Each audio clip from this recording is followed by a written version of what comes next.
다행히 위암이 초기에 발견되어서 암 수술을 성공적으로 했고 지금은 많이 회복되었습니다. 그런데 암이 재발되지 않을까 늘 걱정입니다. 또 몸의 다른 부분에서 암세포가 자라고 있지 않을까 늘 염려합니다. 그래서 몸이 조금만 이상해도 병원으로 달려갑니다. 병원에서는 혈액 검사는 기본이고 엑스레이, MRI, CT 촬영까지 합니다. 몸이 이상해서 병원에 갔는데 의사가 괜찮다고 하면 오히려 더 염려가 됩니다. 차라리 이상한 곳을 찾아내어서 처방전을 내려주고 약이라도 타가오면 안심이 됩니다. 우리의 김염려 씨가 일어나니까 또 속이 거북합니다. 빨리 병원에 가고 싶습니다. 아직까지 병원 문이 열지 않았는데 병원 문 여는 시간만 기다리고 있습니다. 이참에는 암 조기 진단에 좋다는 폐앱CT를 한번 찍어볼 작정입니다. 우리의 이수심 씨, 유럽으로부터 날아온 그리스 국가 부도 소식에 수심이 가득합니다. 정년 퇴직 후 퇴직금을 예금에 두고 이자로 생활에 많은 보탬을 받았습니다. 그런데 저금리를 맞이해서 이자 수익이 절반으로 떨어졌습니다. 그래서 좀 더 고수익이 보장되는 펀드에 투자하기로 했습니다. 전문가의 조언으로 원래는 유럽 펀드가 괜찮다고 해서 유럽 펀드에 가입했습니다. 그런데 그리스가 골치를 썩이고 있습니다. 만약 그리스가 국가 부도가 나면 유럽 경제는 흔들리게 될 것이고 그렇게 되면 유럽 주식은 곤두박질 치게 될 것이며 가입한 펀드의 수익률은 떨어질 것은 뻔하기 때문입니다. 이제 그리스와 채권단의 마지막 협상을 앞두고 있는데 빨리 협상이 타결되어서 시장의 안정을 찾기만을 기다립니다. 이수심 씨 행여하는 마음에 하루 종일 시간만 있으면 스마트폰으로 뉴스를 검색합니다. 박걱정 씨 그동안 아파트 전세로 살았습니다. 저금리 영향으로 전세 가격이 계속 올라오더니 이제는 매매 가격과 근접하게 되었습니다. 그리고 이제는 아예 전세가 사라지고 월세뿐입니다. 한 달에 70만 원 월세를 내고 살자니 엄두가 나지 않았습니다. 그래서 은행에서 대출을 풀로 받아서 아파트를 하나 장만했습니다. 처음에는 아파트가 생겼다는, 내 집이 생겼다는 그런 기쁨이 컸습니다. 그런데 자꾸 불안하게 만드는 소식이 들려옵니다. 미국이 금리를 인상한다는 겁니다. 우리나라는 사상 최저 금리 시대이지만 미국이 금리를 인상하게 되면 우리나라는 금리를 따라서 인상할 수밖에 없기 때문입니다. 금리가 올라가면 대출 금리가 높아져 이자 부담이 늘어납니다. 그리고 부동산 가격은 떨어지기 때문에 내가 산 가격보다도 집값이 떨어질 수 있습니다. 박극정 씨, 오늘도 내가 산 아파트의 가격을 확인해보고 미국 뉴스에 관심을 가져봅니다. 최고민 씨, 50대의 직장인입니다. 직장 생활을 한 지 20년이 훌쩍 넘었습니다. 사원으로 승진할 수 있는 부장까지 승진을 했습니다. 이제 회사 생활을 더 오래 하기 위해서는 임원으로 승진을 해야 하는데 고민이 이만저만이 아닙니다. 올라오는 후배들의 기세가 너무나도 무섭기 때문입니다. 그리고 임원의 자리가 티오가 나지를 않습니다. 아이들 교육시키느라 저축해 놓은 돈도 없는데 어떻게든 임원으로 승진해야 하는데 오늘도 남들보다 빨리 사무실에 출근했습니다. 그런데 우울한 소식이 회사에 나돌기 시작합니다. 경기가 좋지 않아서 회사에서 명퇴 신청자를 받는다는 것입니다. 명퇴를 신청해서 퇴직금이라도 한 푼 더 받아야 하는 것인지 아니면 임원 승진에 목을 메어 보아야 하는지 고민입니다. 정금심 씨, 취업을 준비하는 아들이 있습니다. 몇 해째 취업을 못하고 있습니다. 올해는 꼭 취업을 해야 하는데 근심입니다. 경기가 좋지 않은 데다가 메르스 여파로 경기가 더 얼어붙었습니다. 작년보다도 취업 문이 더 좁아진다고 합니다. 이러다가 아들이 사회에 첫 발도 내디디지 못하고 좌절할까봐 걱정입니다. 어떻게든 취업만 하면 좋겠다는 생각뿐입니다. 여러분, 숨 쉬는 사람치고 염려 걱정이 없는 사람이 없습니다. 우리가 사랑하지 않고는 살 수 있는 것 같은데 염려하지 않고는 살 수 없을 것 같습니다. 그런데 예수님이 오늘 말씀에서 염려하지 말라고 하십니다. 우리도 염려하고 싶지 않습니다. 걱정하고 싶지 않습니다. 그런데 세상이, 상황이, 환경이 우리를 자꾸 염려되게 만드는데 어떻게 염려하지 않을 수 있겠습니까? 그런데 예수님은 우리에게 불가능한 것을 명령하시지 않습니다. 오늘날 염려, 걱정이라는 창틀 없는 감옥에 갇혀 있는 수많은 죄수들에게 오늘 예수님은 본문의 말씀을 통해 특별 사면을 선언하십니다. 우리의 근본적인 걱정은 어떻게 먹고 사느냐는 것입니다. 기본적인 먹고 사는 문제가 해결되고 나면 어떻게 하면 좀 더 잘 먹고 좀 더 잘 사느냐는 겁니다. 이제 그것도 어느 정도 이루어지면 어떻게 하면 그것들을 좀 더 오래 누리냐는 것입니다. 좀 더 오래 사느냐는 것입니다. 예수님은 먹고 사는 문제 걱정하지 말아야 할 이유를 두 가지 예를 들어서 설명해 주셨습니다. 예수님이 이 말씀을 전할 때 공중에 나는 새가 보였습니다. 보인 것 같습니다. 그래서 26절에 이렇게 말씀하셨습니다. 공중의 새를 보라. 심지도 않고 거두지도 않고 창고에 모아들이지도 아니하되 너희 하늘 아버지께서 기르시나니 너희는 이것들보다 귀하지 아니하냐. 여러분, 공중의 새는 양식을 심지도 않습니다. 거두지도 않습니다.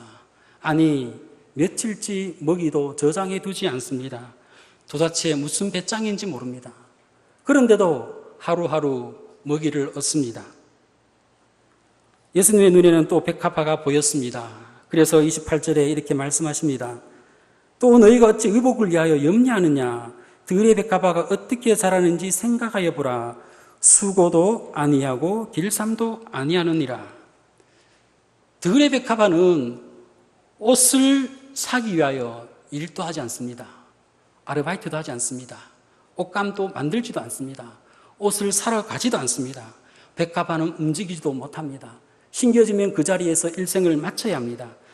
그 자리에 가만히 있을 뿐인데 화려한 옷이 저절로 입혀집니다. 어찌나 백합화가 아름다운지 사람들이 가만 놔두지를 않습니다. 자신을 꺾어서 꽃병에 꽂기도 하고 꽃꽂이를 하기도 하고 꽃다발로 다른 사람에게 선물을 전하기도 합니다. 예수님은 백합화의 아름다움을 인정하셨습니다. 29절에 이렇게 말씀하셨습니다. 그러나 내가 너에게 말하노니 솔로몬의 모든 영광으로 입은 것이 이 꽃 하나만 갖지 못하였느니라. 백합화, 그 꽃이 이스라엘의 가장 화려한 생활을 했던 솔로몬의 그 옷보다도 더 아름답다고 말씀하십니다. 여러분, 새와 꽃들은 염려 없이 살아갑니다. 염려, 걱정으로, 스트레스로, 불면증에 시달린 법이 없습니다. 위상가다로 고생하는 법이 없습니다. 우리는 살면서 전혀 걱정하지 않을 수는 없습니다. 학교 간 자녀, 군에 간 아들, 해외 출장 간 남편, 걱정이 됩니다. 예수님도 제자들을 전도에 파송하시고 제자들을 염려하셨습니다. 사도 바울 또한 동족이 믿지 않는 것을 보며 근심했습니다. 예수님은 그런 정당한 염려와 걱정이 아니라 하나님의 거룩한 임재를 망각한 채 살아가는 그 사람들의 마음가짐을 꾸짖고 계시는 겁니다. 먹고 사는 문제, 염려에 얽매여서 하나님의 존재를 망각하고 하나님을 신뢰하지 않는 그 불신앙 태도를 꾸짖고 계시는 것입니다. 여러분, 우리가 아무 일 하지 않아도 하나님께서 우리를 먹여주신다는 것은 아닙니다. 매일매일 먹이를 얻는 그 새도 공중을 날아다녀야 합니다. 그 자리에 심겨 있는 백합화도 뿌리에서 물을 빨아들여 양분을 공급받아야 합니다. 우리 또한 우리의 삶의 터전에서 열심히 일을 해야 합니다. 그렇지만 우리는 열심히 일은 하되 먹고 사는 문제에 집착하여 내가 굶어 죽을까봐, 내가 먹고 못 살까봐 염려하는데 에너지를 낭비하지 말라는 말씀입니다. 우리가 염려를 통해서 얻을 수 있는 것은 아무것도 없습니다. 그래서 27절에 이렇게 말씀하셨습니다. 너희 중에 누가 염려함으로 그 키를 한 자라도 더 할 수 있겠느냐. 여기서 키, 헬라어로 헬리키아인데 키라는 뜻도 되고 수명이라는 뜻도 됩니다. 그리고 뒤에 보면 한 자, 자의 길이 단위가 팔꿈치에서 손가락 끝까지인데 한 40에서 45cm 정도 됩니다. 그래서 키를 45cm나 더 할 수 있겠느냐? 이게 좀 뭔가 어색한 것 같습니다. 차라리 목숨을 조금이라도 연장할 수 있겠느냐? 이것이 더 어울려 보이기도 합니다. 하여튼 키든 생명이든 키를 우리가 원한다고 크게 할 수도 없고 생명도 연장시킬 수 없다는 것입니다. 우리는 우리 몸의 주인이 나라고 생각합니다. 내 몸의 주인이 나라면 우리가 우리 몸을 마음대로 움직일 수 있어야 됩니다. 여러분, 그런데 우리 몸에는 두 가지 근육이 있습니다. 수의근과 불수의근이 있습니다. 수의근 근육은 내가 원하는 대로 마음대로 움직일 수 있는 근육입니다.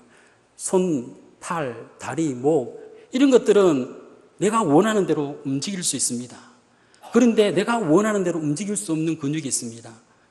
위, 심장, 대장, 소장, 간, 콩팥. 우리 신체 내부에 있는 모든 근육은 불수의근입니다. 내 의지와는 관계없이 움직입니다.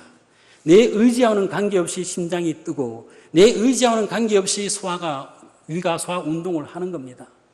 내 의지 없이 심장이 뛰다가 내 의지 없이 멈춰버립니다. 내 몸의 주인이 나인 것 같지만 사실은 내가 아니라는 겁니다. 우리 몸의 주인은, 우리 생명의 주인은 하나님이십니다. 우리 몸의 생명은 하나님 손에 달려 있습니다.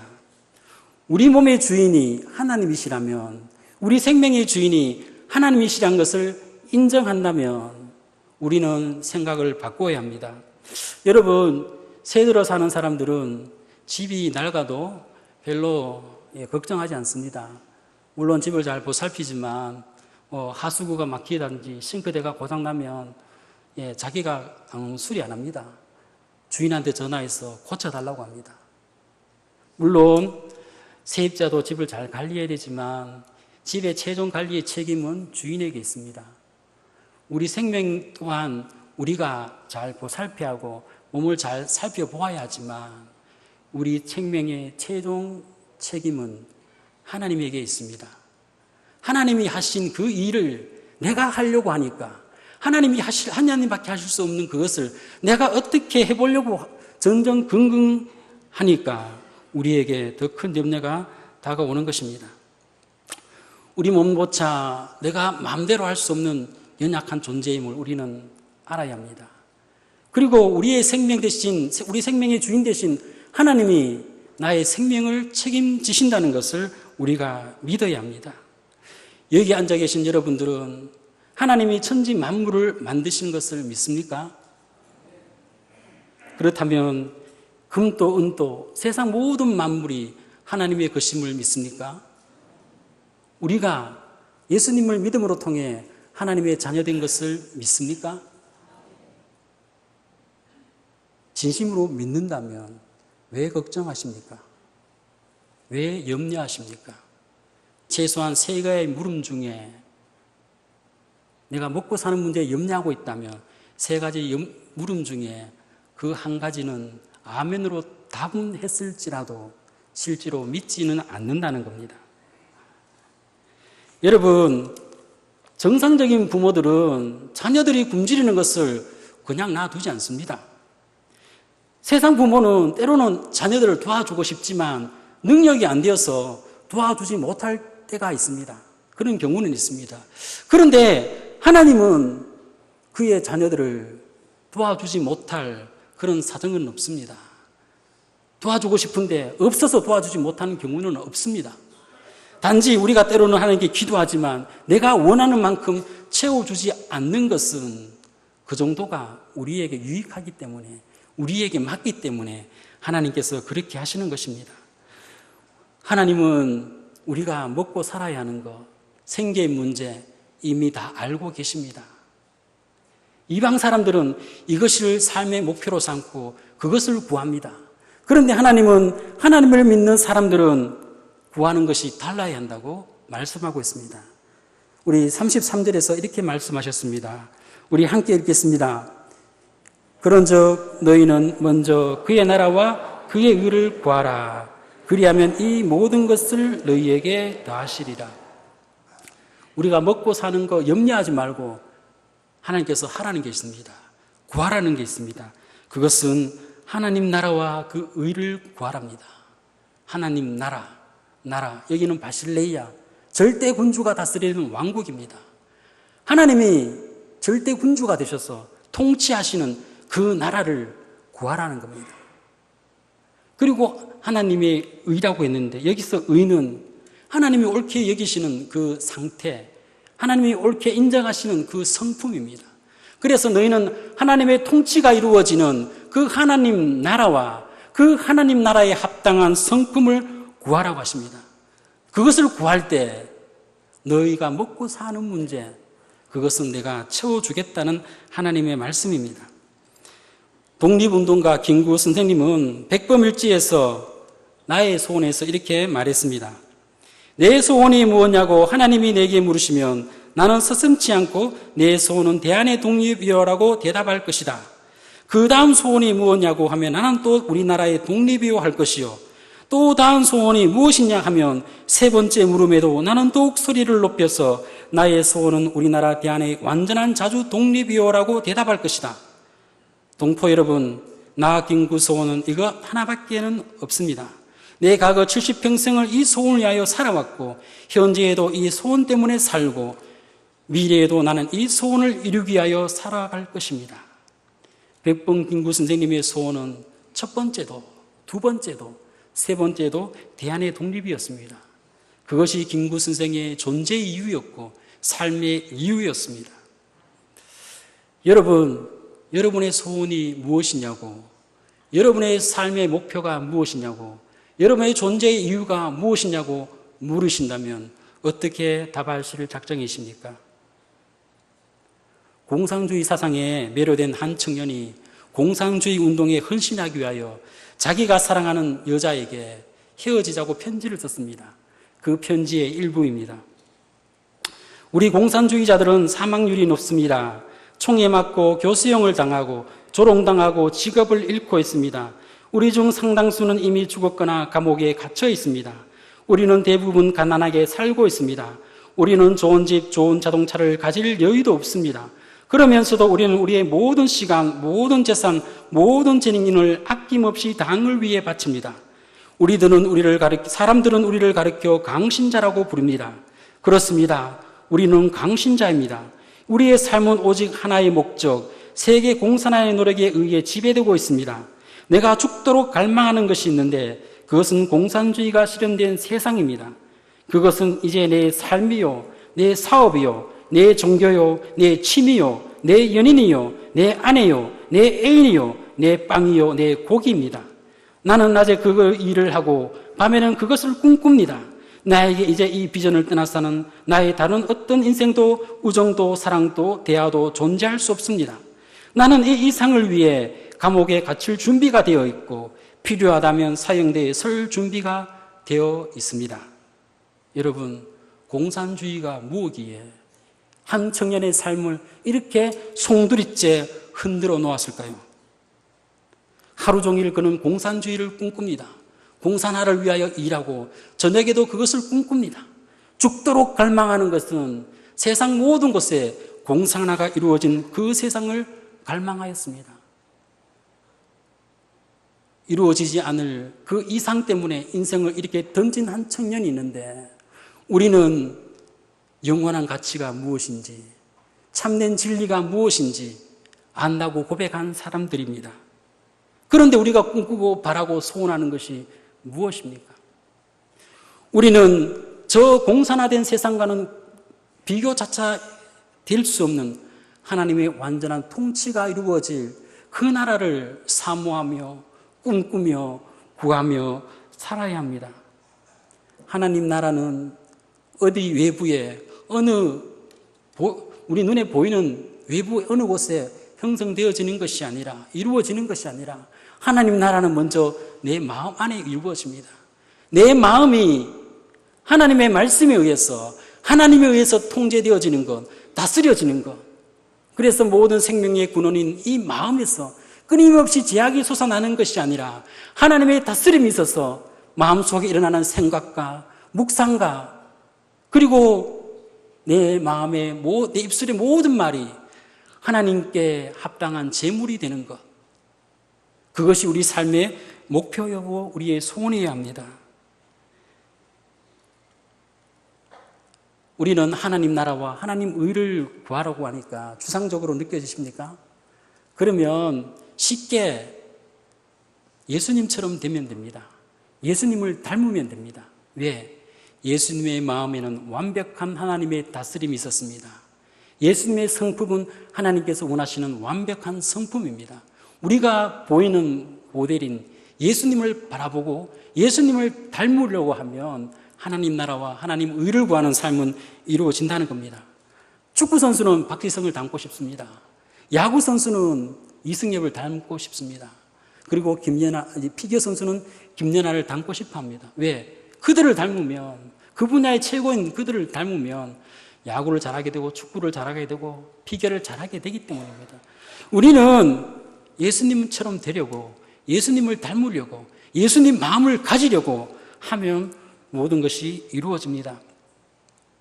우리는 하나님에게, 하나님, 나 이것이 필요해요. 무엇을 달라고, 무엇을 우리가 구합니다. 그런데 하나님은 우리가 무엇을 구하기 전에 어떤 사람이 되라고 말씀하십니다. 어떤 존재가 되라고 하십니다. 그것은 뭐냐? 네가 먼저 하나님 나라의 백성이 되고 그 하나님 나라에 합당한 성품을 가진 자가 되라고 말씀하십니다. 여러분, 가족이 굶주리는 것은 가장의 수치입니다. 나라의 백성들이 굶주리는 것은 위정자의 수치입니다. 그렇다면 하나님 나라의 백성들이 굶주리는 것은 하나님의 수치입니다. 우리가 하나님의 나라의 백성이 된다면 하나님께서 우리를 책임지십니다. 5살짜리 꼬마가 근심이 가득한 얼굴을 하고 있습니다. 밥도 먹지 않고 잠도 제대로 자지 않고 계속 걱정을 합니다. 그래서 엄마가 5살짜리 아이한테 물었습니다. 무엇이 그렇게 걱정이냐고 물으니까 그 5살짜리 아이가 요즘 취업이 안 되는데 내가 대학 졸업하고 시험 못할까 봐 걱정이 됩니다. 여러분, 기가 차지 않습니까?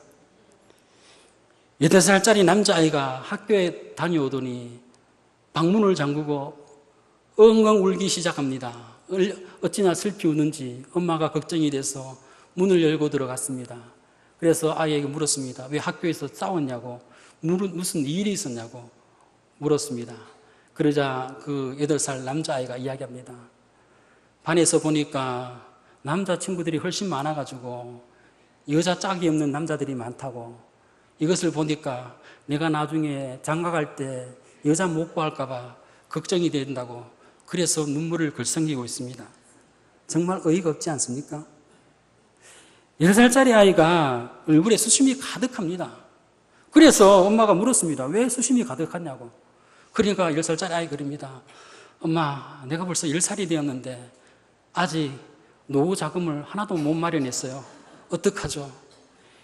할 말이 없습니다.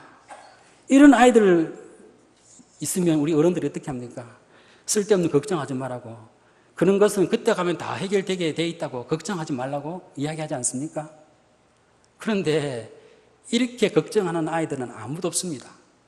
그런데 어른들이 대부분 이렇습니다. 어른들이 대부분 앞으로의 미래를 끌어당겨서 걱정합니다. 아직까지 자녀가 학교에 들어가지도 않았는데 저거 어떻게 대학까지 교육시키지? 저거 어떻게 장가 보내지? 장가 보낼 때 어떻게 집 사주지? 예. 그리고 아직 이제 갓 직장생활 시작했는데 내 노후는 어떻게 보내지? 노후 설계는 어떻게 하지? 우리는 미래의 염려를 미리 끌어당겨서 이야기합니다. 고민합니다. 걱정합니다. 그래서 예수님께서는 삶에 먹고 사는 염려에 갇혀있는 그 제수들에게 특별 설문을 선포하시면서 그 마지막을 이렇게 결론 내립니다. 34절입니다. 그러므로 내일을 위하여 염려하지 말라. 내일은 내일이 염려할 것이요 한날의 괴로움은 그날로 족하니라. 예. 미래 일을 현재에 끌어다녀서 미리 염려하지 말라는 겁니다. 여러분, 배에는 방수구획이라는 공간이 있습니다. 그 방수구역이라는 공간은 배가 침몰하게 되면 문을 닫고 창을 내립니다. 그래서 그 구역만큼은, 그 공간만큼은 물이 들어오지 못하도록 만들어 놓은 공간입니다. 그래서 배가 침몰하기 시작했을 때 이 방수구역만 제대로 작동되어지면 배는 침몰하지 않습니다. 여러분, 우리 또한 과거의 실패와 과거의 절망, 그리고 미래의 염려가 현실이라는 이 내 삶의 공간에 침투하지 못하도록 문을 닫아야 합니다. 창을 내려야 합니다. 빈틈을 막아야 합니다. 그래야 우리 인생이 침몰하지 않습니다. 사실 지금 당장 없더라도 내가 앞으로 필요할 그때에 필요한 것이 채워진다면 차라리 지금 없는 것이 속 편합니다. 왜? 지금 뭔가 갖고 있으면 어떻게 하면 이것을 내가 더 지킬 수 있을까? 어떻게 하면 이것을 다른 사람들에게 사기 안 당할까? 그리고 좀 뭐 있는다고 소문나면 사람들이 몰려들어서 도와달라고 하고, 빌려달라고 하고 귀찮게 합니다. 차라리 지금은 없더라도 필요할 그때에 채워진다는 확신만 있으면 지금 없어도 아무 문제가 없습니다.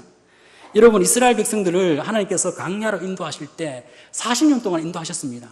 그런데 하나님께서는 그들에게 하루치 양식밖에 주시지 않았습니다. 만약에 이스라엘 백성들이 걱정하지 말라고 40년치 양식을 줬다고 생각해 보십시오. 그들이 그걸 어떻게 보관합니까? 어떻게 그걸 갖고 옮겨 다닙니까? 하루씩 주는 것이 확실하다면 그것이 최고 좋습니다. 여러분, 아무것도 없는, 먹을 것이 없는 그 광야에서 하나님이 이스라엘 200만 명을 40년 동안이나 하늘에서 만나를 먹여서 먹이셨습니다. 그 하나님의 능력이 조금도 줄어들지 않았습니다. 그 하나님이 우리의 하나님입니다. 그런데 우리가 세상이 아무리 살기 어려운 광야 같은 세상이라고 하지만 하나님이 그 믿는 자들을 굶기겠습니까? 먹이지 못하겠습니까? 근심, 이 근심이란 헬라어 단어는 메림나우입니다. 이 메림나우라는 이 헬라어 단어는 두 단어가 합쳐져서 이루어졌습니다. 메리조라는 나누다, 메리조라는 단어와 노우스, 마음이란 두 단어가 합쳐져서 염려, 근심이라는 메림나우가 되었습니다. 이것은 뭐냐? 마음이 갈라진 것, 마음의 중심이 깨어진 것, 거기로부터 염려가 싹이 튼다는 겁니다. 우리가 왜 염려합니까? 왜 세상적인 먹고 사는 것 때문에 염려합니까? 그것은 내 중심에 하나님만 있는 것이 아니라 하나님도 있고 세상도 있고 하나님도 있고 물질도 있기 때문입니다. 마음이 갈라진 그곳에 염려가 싹트기 때문에 마음이 갈라지지 않으면 먹고 사는 염려는 하지 않는다는 것입니다. 여러분, 1세기 초대교회 문서에서 많은 제자들의 그 이름 앞에 공통적으로 붙여진 단어가 발견되었습니다. 디테디오스 요한네스, 디테디오스 파울로스, 디테디오스 마사이온, 디테디오스 시몬나. 이 디테디우스라는 것은 결코 염려하지 않는 사람이라는 뜻입니다. 그래서 디테디우스 요한네스, 결코 염려하지 않는 요한, 디테디우스 파울로스, 결코 염려하지 않는 바울, 디테디우스 시모나, 결코 염려하지 않는 시몬, 디테디우스 마사이온, 결코 염려하지 않는 마테라는 뜻입니다. 여러분, 사도들은 우리보다도 더 척박한 세상에 살았습니다. 더 염려가 많은 세상에 살았습니다. 그러나 그들은 결코 염려하지 않는 삶을 살았습니다. 왜? 그들의 마음에는 하나님만 있었고 하나님 나라와 의를 구하는 삶을 살았기 때문입니다. 이제 우리도 디테디우스 나, 결코 염려하지 않는 내가 되어야겠습니다. 김염려 씨, 이제 내 몸의 주인은 내가 아니라는 것을 알았습니다. 암 완치 후에 하루하루 삶은 하나님께로부터 덤으로 받은 인생으로 생각하기로 작정했습니다. 그래서 이제 하루하루를 감사하며 살아가려고 합니다. 그리고 죽음에 대한 생각을 바꾸었습니다. 결혼을 약속한 남녀가 결혼식 날을 기다리는 것처럼 내가 언젠가 한번 맞이할 그 죽음의 날은 내가 그토록 사모하는 예수님을 만난 날이라는 것을 알기 때문입니다. 이제는 두려움이 아니라 기쁨으로 그 날을 맞이할 작정입니다. 그 날은 김염려 씨에게 최고의 날이 될 겁니다. 이제 김염려 씨가 아니라 김사모 씨입니다. 왜? 예수님 만날 날을 사모하니까요.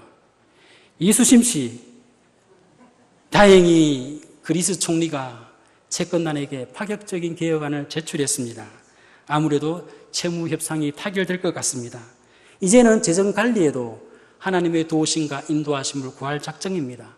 그리고 가욕을 부리지 않으려고 합니다. 사전에 충분히 기도하고 결정하려고 합니다. 그리고 그 이후의 모든 것은 하나님께 맡기고 걱정하지 않으려고 합니다. 이제는 이수심 씨가 아니라 이평안입니다. 모든 지각에 뛰어난 하나님의 평안을 얻었기 때문입니다.